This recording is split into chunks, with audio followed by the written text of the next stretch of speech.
তুমি দিনের শুরুতে হয়তো এমনটি ভাবো যে আমি যদি সুযোগ পেতাম তাহলে তার মতো হতাম। ঠিক দিনের একটু পরে দুপুরবেলা হয়তোবা তোমার মনটা ভেঙে যায়। তুমি হয়তোবা ভাবো ঠিক আজ না, পরদিন থেকে কোনো কিছু ভালো করে স্টার্ট করবো। আর রাতের বেলা তো তোমার স্বপ্ন একেবারেই মরে যায়। কিন্তু আমি তোমাকে যে কথাটি বলতে চাই, দেখো, স্বপ্ন তো সবাই দেখে, কিন্তু ব্যর্থ হয় একটি কারণে, স্বপ্নকে লালন করতে পারে না। মনে রেখো, স্বপ্ন দেখা অনেক সহজ, স্বপ্নকে লালন করা অনেক বেশি কঠিন। স্বপ্নকে টিকিয়ে রাখতে হয়।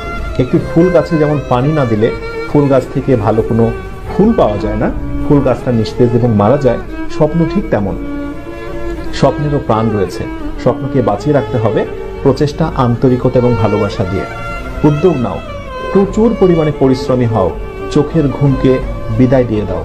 প্রতিদিন 6 ঘন্টার উপরে ঘুমিও না। খুব কাজ ছাড়া অকাজে গোসিপিং করো না। নিজেকে নিয়ে একটু সময় দাও। ফাঁকা সময় পেলে একটু নিজেকে সময় দাও। নিজেকে নিয়ে চিন্তা করো, আনন্দে গা ভাসিয়ে দিও না। সফল হবার জন্য প্রচুর পরিমাণে ডেডিকেশন প্রয়োজন। মনে রেখো, যারা সাফল্যের একেবারে উচ্চ অবস্থানে অবস্থান করছে, অথবা সেই স্বপ্নের মেডিকেল, ভার্সিটি, ইঞ্জিনিয়ারিং কোনো প্রতিষ্ঠানে যারা আজকে টপ র্যাঙ্কিং অবস্থান করছে, নিঃসন্দেহে তারা অনেক বেশি পরিশ্রমী ছিল। তুমি কি আমাকে একটা উপমা দেখাতে পারবে, এমন কোন স্টুডেন্টের নমুনা দেখাতে পারবে যে পরিশ্রম করেনি কিন্তু প্রচুর ভালো রেজাল্ট করেছে এবং সে অ্যাডমিশন টেস্টে বেস্ট একটা রেকর্ড করেছে?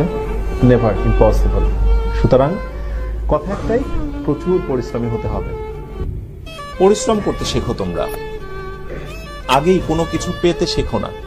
মানে আমি কি পাবো ভবিষ্যতে, এটা আগেই ভাবার দরকার নেই। তোমার কাজ হচ্ছে পরিশ্রম করা। কারণ আল্লাহ কখনোই কারো কর্মের প্রতিফলকে নষ্ট করে না।